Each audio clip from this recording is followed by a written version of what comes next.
Ini adalah bahan kajian yang akan saya bahas, yaitu yang pertama apa itu statistik parametrik, yang kedua apa itu statistik non-parametrik, yang ketiga perbedaan statistik parametrik dan non-parametrik, yang keempat kelebihan uji statistik parametrik, yang kelima tabulasi silang, yang keenam alasan pemilihan model analisis cross-steps dan uji chi-square.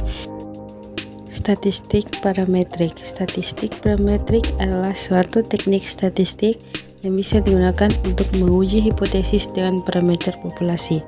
Uji ini dapat digunakan untuk jenis data, minimal interval, dan rasio. Kemudian ada statistik non-parametrik. Statistik non-parametrik adalah uji yang tidak membutuhkan asumsi parameter apapun untuk populasi yang diuji, atau dalam bahasa sederhana, uji ini tidak bergantung pada populasi. Perbedaan statistik parametrik dan non-parametrik. Statistik parametrik adalah pengujian yang memanfaatkan informasi mengenai parameter populasi, sedangkan statistik non-parametrik adalah sebuah metode pengujian di mana kita tidak mengetahui parameter dalam populasi. Kelebihan uji statistik parametrik.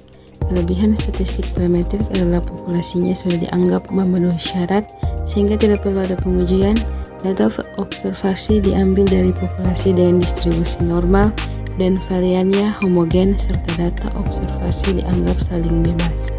Tabulasi silang. Tabulasi silang atau cross-steps adalah metode analisis yang paling sederhana tetapi memiliki daya menerangkan cukup kuat untuk menjelaskan hubungan antar variabel. Alasan pemilihan model analisis cross-steps dan uji chi-square. Metode analisis ini digunakan untuk menguji korelasi antara variabel dalam tabel kontingensi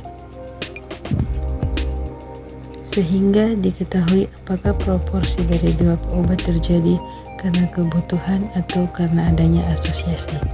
Chi-kuadrat merupakan alat statistik yang sangat sederhana yang mana dalam angka itu tidak diketahui apakah hubungannya positif atau negatif, bagaimana hubungan tersebut linear atau non-linear, dan seberapa erat hubungan antara dua variabel, maka digunakan koefisien kontingensi. Dari penjelasan di atas dapat disimpulkan bahwa analisis cross-steps merupakan suatu metode analisis statistik yang digunakan untuk melihat keterkaitan atau hubungan antara dua variabel dengan menggunakan chi-square dan koefisien kontingensi.